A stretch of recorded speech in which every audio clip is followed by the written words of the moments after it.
thought that we could kick off with some like inside baseball housekeeping red cow news. I got a comment. Just, we get comments a lot. And sometimes I always get an email notification whenever I get a comment. And if there's one that like I feel like I should take action on, or I want to use it to remind me to do something. I'm a zero inbox guy. So I'll use it as a task. And there was a guy who was like, "Hey, just some feedback, just a recommendation. Why don't you you got a million videos and I don't really know where to begin, outside of like chaotically listening to and watching them. Why don't you try to split up your podcast clips into playlists that, by category or something, maybe by technology and that's very much my instinct to categorize and organize things like that. For some reason with the podcast clips, I never had done it. So I did it. I said, you know what? You're absolutely right. Because if you were a newcomer to this channel, where would you begin? And I realized we have 388 podcast clips at the time of when I did this. Yeah, it's no small thing. So, in order to do that, it meant that I had to first come up with what those categories should be.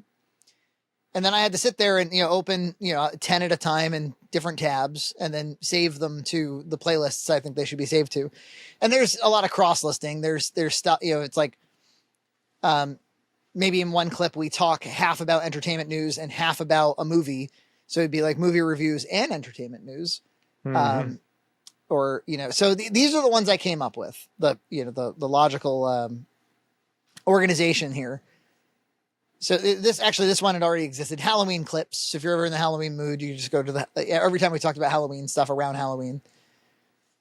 There's Red Cow Entertainment News. So that's things like this very clip right now. And, where we talk about podcasts, the playlists. Yes, exactly. Or like when we did like the 2023 year in review, or when we've talked about there was a clip where we went on TikTok for the first time, that sort of thing. There's entertainment news and discussion. So things like the Joker's $200 million budget, or like when we talk about like the state of Marvel's impact on the industry in general, or often too, like if there's an upcoming movie, right? So it's not a movie review. It's an upcoming movie. Normally we're talking about it in the context of like entertainment news. There's parenting, life, and philosophy. That's the name I came up with for that, that category. So that would include, just those personal anecdotes, think like my car, or the time I found a dead deer in the backyard, or talking about like going to Disney, that kind of thing. Or the time that EJ had like a mouse problem in his house. This one you might find interesting. I did one that's called Guests on RCA. So anytime we had a guest, they went into this playlist. And that accounted for out of the 388, 42 videos had guests. Okay. Yeah. So it's some percentage. You can do the math. Emulation and media technology. So if we're talking about like an emulation handheld, or we're talking about an RGB mod, or anything like that. Yeah.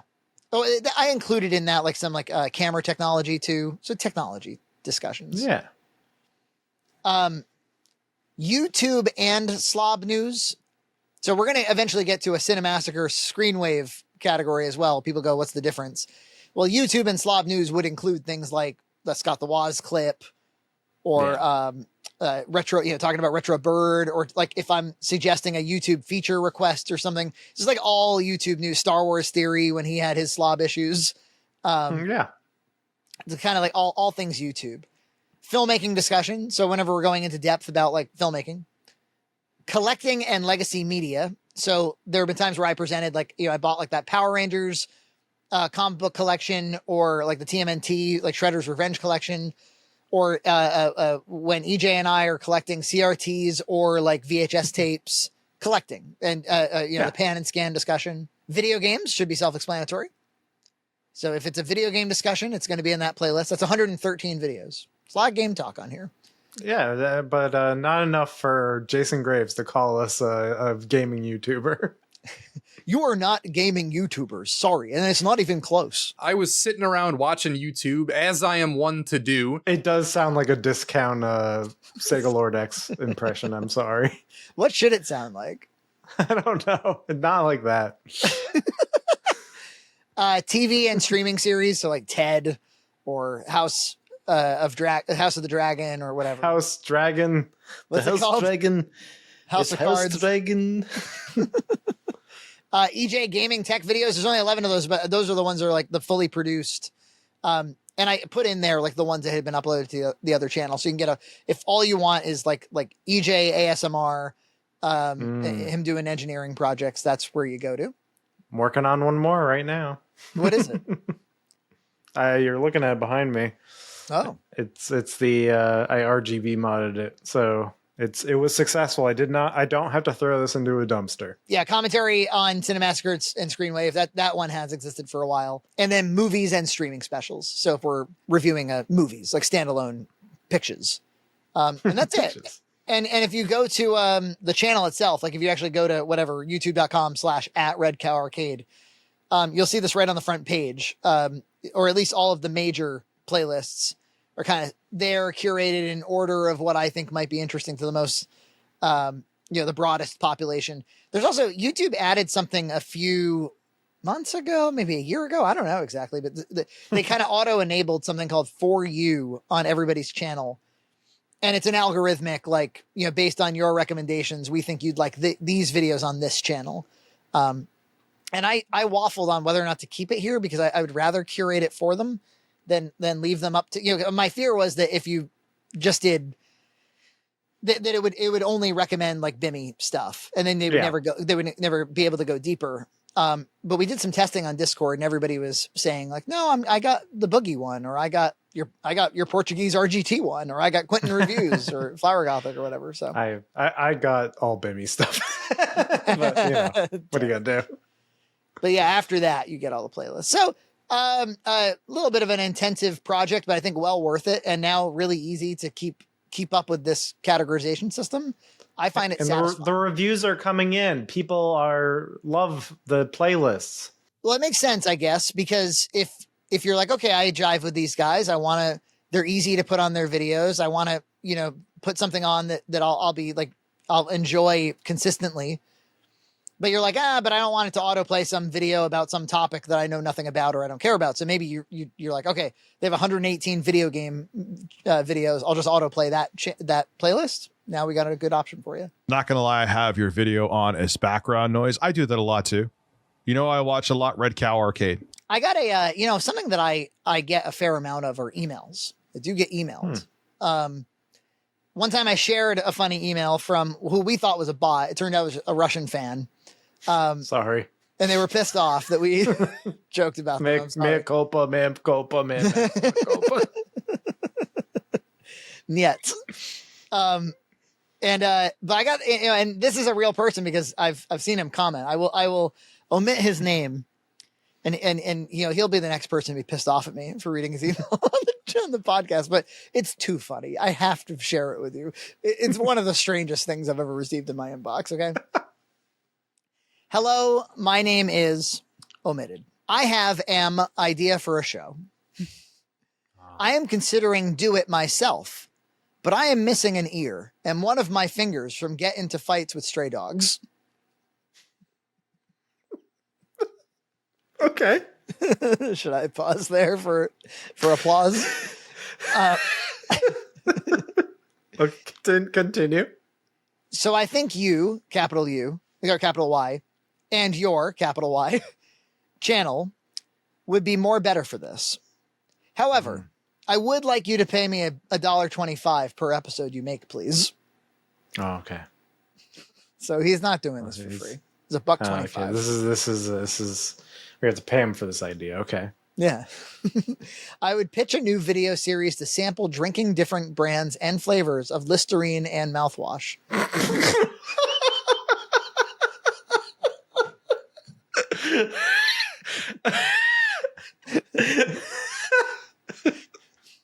Not for free. like literally drinking them. Well, there's one last sentence and this should bring us home. Okay. I have grown to really, except the L's are semicolons. I have grown to really enjoy this taste. And many of my friends are now drink Listerine. Oh, so that makes it more clear. He's like, Look, this is where I am. We're all doing it. It started with me. I was an outlier. And now all my friends have decided that Listerine is something to drink up. Yeah, it's like the homeless guy on the subway. I mean, he's missing an ear and one of his fingers from getting into fights with stray dogs. See, getting to fights with stray dogs, I thought that was the YouTube video idea. Yeah. Like, and I'd be happy to speak about this at length for $1.25 per clip. I have to pay him $1.25 for reading his email. Oh, no. Is this a licensed communication, a transmission? Yeah, I think it must be. Anyway, best of luck to him. He obviously is. In fact, I think we do. Okay, again, not naming names, but we read all the comments. We do have and this was a problem on the other channel. I think this is just a YouTube problem in general. You end up accumulating people who follow you. They don't miss a video. They often will watch right away. In fact, they comment early, but they're never really that into what you're saying or what you're up to. They're always leaving like a little bit of a shitty comment. Rarely do they like indict you completely, but they're almost always pushing back against you. And you're like, dude, like what's going on? Like, what kind of relationship are we in here? It's a semi-abusive relationship. YouTube. And then I got sent another cool thing.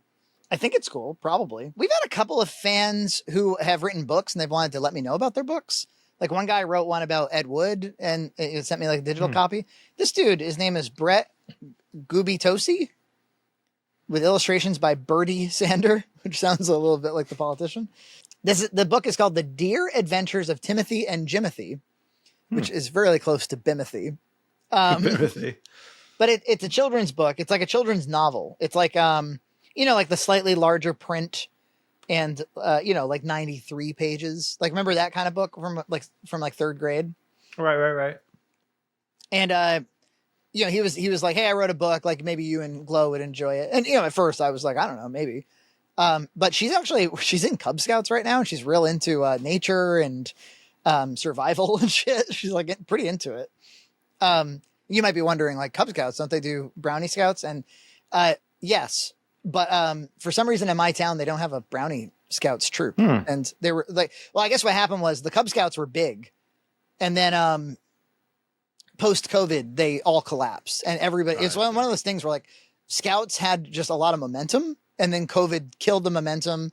And now they're trying to, like, build it back slowly. So they're kind of just doing, like, co-ed Cub Scouts and trying to build back some packs. And I did Cub Scouts as a kid, but I wasn't like, I quit it pretty quick. I didn't really like it.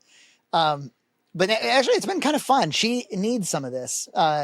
She, maybe as an only child or whatever, but she can be a bit of a bad sport with, like losing or not realizing like, hey, we're just having fun here. We're just having a game here. Like she needs a little bit of that kind of socialization, I think. So, it's been cool. And it's also not very structured. Like you show up to like a community hall on Sanford Road, at 8:00 at night or whatever. And there's like 10 of you. And, they're like, we're going to drop eggs and see whose doesn't break. And then like, That's what we're doing today. Yeah. It's stuff like that. The it is like half girls, half boys, and the boys go ape shit. Like the boys start they do that thing. Do you remember this, EJ, where like if you're wrestling around with your buddy at that age, you'll run up behind him and start like giving him like the Heimlich maneuver, like, they do that to each other. Yeah, I mean, I have two boys, so all they do is just like roll on each other and like wrestle, and I love that. Yeah, that's just what they do. I know. So let's see what this book's about. Point your hooves to adventure. Ready for literature's second most famous fictional deer? Is Rudolph number one? Oh no, Bambi, I suppose. Rudolph's a reindeer. Get your hooves out for a wild journey filled with touching moments on the importance of family, brotherhood, and community. This romp is perfect for kids wanting to discover the beauty of nature and adults looking for a tale filled with childlike wonder. Timothy and Jimothy love learning about the world beyond their forest town in Manitoba, Canada. Oh, is this a Canadian book, eh? They love drinking maple water, planning for town festivals, and they even take woodshop classes taught by a moose. The duo discover the seasons together. Oh, yeah. Please. Maple water? Yeah, maple water. I guess what the hell is that? Maybe the syrup kind of leaks into the. I don't know. Canada's weird. I'll have mine unflavored, please. Maple water for me. The duo discover the seasons together, make new critter friends, and ride a luxury train into the United States. Is there anything these dear brothers can't do? Maybe I'll check it out. Maybe, why not, man? We got to read something at nighttime. Yeah. It's kind of it's you saying Bimithy and Bimmy. It reminds me that I had this cartoon that I drew in like late, like 2009, 2010. It was called It's Not Perfect, and the main character's name was Bimmy. No. Hey, Bimmy, why are you dressed funny? It's something I like. I'm not sure why I never brought it up, but it was based on the was it Double Dragon misspelling. Bimmy and Jimmy? How'd they make a mistake like this? Bimmy isn't even a real name. That was inspired me. So it's just so funny that Bimmy has come back full circle in my life. Yeah. It was a bit like this. It was kind of like a surrealist, like it was these creatures in like a surreal, like desert, like landscape where they do like crazy stuff, you know, kind of like Adult Swim, I guess, type content. But there was some video from some like very zoomer YouTuber that was trying to make fun of Rex Viper. And, you know, obviously we're the conductors of the make fun of Bimmy train. And yet I saw this young fucking something making fun of Bimmy, and I was like, you don't have the right. You're fuck this guy. You don't make fun of the great and powerful Bimmy. It made me like, I felt like, you know, a simp for Bimmy pretty quickly. And I started thinking like in my head as I was watching, I've seen the meme on Cinemassacre Truth too. It's like, not our Bimmy. He defecated on Bugs Bunny. What a sick joke. I love that. So I was saying that to Nina, and she was cracking up, and I was like, isn't it crazy that they have a Jimmy, you know, in that show in Better Call Saul, and they also have a Mike Ehrmantraut, and I was like, oh yeah, they're like, somebody posted like James McGill and Mike, like after they spent all that time in the desert, like sitting on the couch in James and Mike Mondays, and Nina was rolling. She was like, that's so fucking funny, and I was like, yeah, man. I know like everybody's turned on Cinemassacre Truth, but you're gonna turn on a community that made that meme. You know, it's like, man, that's art.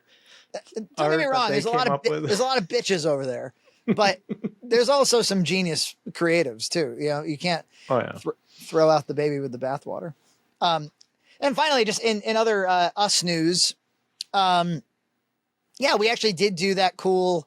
We went to the Warwick Learning Lab. And this enormous warehouse full of antique computer shit, and we did. EJ came over and John and Nina, and we were led around by these old timers who were, you know, one of the guys is a longtime fan of ours, Ray. They were so nice and they were so cool, and they, you know, like, yeah, they've just been the way they put it to us was like they can't say no to things coming into the warehouse, so they had everything from, like, what would you say, like old big box software, IBM mainframes, old computer magazines, like what else? Oh yeah. Of course, CRTs. They had like a bunch of like Commodore 64s and stuff, and like terminals to these huge mainframes. So like, and they like lend them out to Hollywood productions so that, they can, you know, use them in all sorts of period pieces or surrealist things that they need old looking terminals. Like the IBM stuff was in Hidden Figures. The Ben Stiller's Severance, I guess, had some of their stuff. In some cases, they the props people would come to the warehouse. They would find something really cool. They were like, "Oh, this would look really great." And they're like, "Can we have 10 of them?" And they're like, "Nobody's got 10 of these." And so they're like, "Oh, well, can we take this one and then like make replicas?" And they're like, "Yeah, sure." Yeah. It was so cool. They would just like they would take it apart and 3D print all the pieces and assemble it again. It's pretty cool. Yeah. And we went to the learning lab, which is like, just kind of a cool small room where they had some displays. And it was funny because they had like an old PC that was running Doom. They had an Oregon Trail terminal set up on what looked to be an Apple II, if I recall. And then they had an Amiga. And, I've learned that John's favorite computer is the Amiga. And that was what was so interesting was these guys were way more interested in 60s and 70s technology. And we're way more interested in 80s and 90s because of our generation.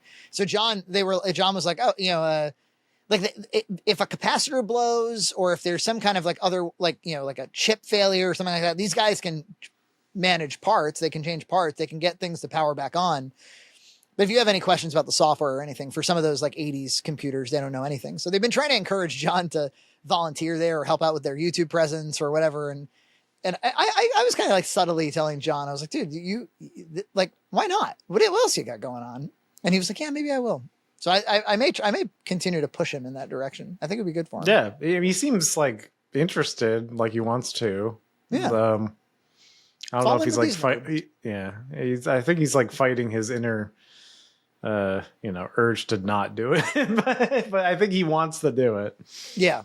His default stagnant state. You know, I gotta say, for a guy who does have that inner urge to remain stagnant, he's done a lot in his life.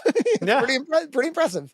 I mean, you know, some of it has to do with his friends pulling him along for the ride, but it's been it was a great video to make for us because going back to the beginning of our friendship, we actually used to go to Warwick, the town in Rhode Island where this was all hosted, to computer fairs, these massive, conventions basically, where they were selling cheap stuff or they were selling emulators and porn and computer monitors and, just these geek dens in the early 2000s.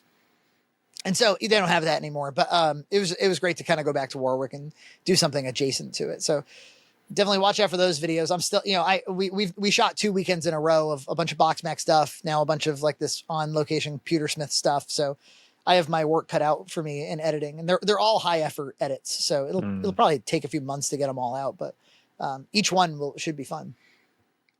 Yeah, it was great. It was real. We haven't done 2 shoots in a row probably ever, like 2 weekends in a row. Yeah, it was great. We used to have closer shoots together, but yeah, that was it was actually really fun to do that. Before we had children, we would do one a month normally. Oh yeah. Yeah, which is crazy. Nuts. I did have one other Us News thing actually. I appeared on a podcast last week that's now up on YouTube. The podcast is called, it was one of our Discord fans. He asked me to be on there. It's called Box Office Bob-ombs. And their mission is to review every single movie adaptation of video games. And so they asked me, they're like, which one do you want to do? And I said, I guess Mortal Kombat 95, because I actually like that movie. And I've been a longtime fan of it. And I can remember it. And I don't have to rewatch it. So yeah, I was on their pod. It's about, I don't know, an hour, 10 minutes or something like that. And they don't really have like any viewership at all. So I'm kind of like Bimmy in that way. I show up on podcasts that don't have any viewership. That's the way to do it, man. Yeah. He's got the right idea. Just fly under the radar. But it was fun. It was I actually had a good, I don't always have a great time guesting on other people's podcasts. And this one was good. So yeah, he reached out to me too. So I'll be doing one in the future. Did you pick which movie you're going to do? Yeah, I'm going to do Max Payne. Oh, nice. Oh, it's a movie you've seen and everything? I mean, I saw it when in theaters back in the day, so I'll have to rewatch it. Maybe I'll find it on standard def DVD. Ooh, that's a great idea. Put it on my CRT. You can derail the conversation and be like, well, when I watched this on standard def, you just keep making it about that. The pan scan version is obviously superior. Subscribe to Red Cow Entertainment on Patreon for full episodes every other week.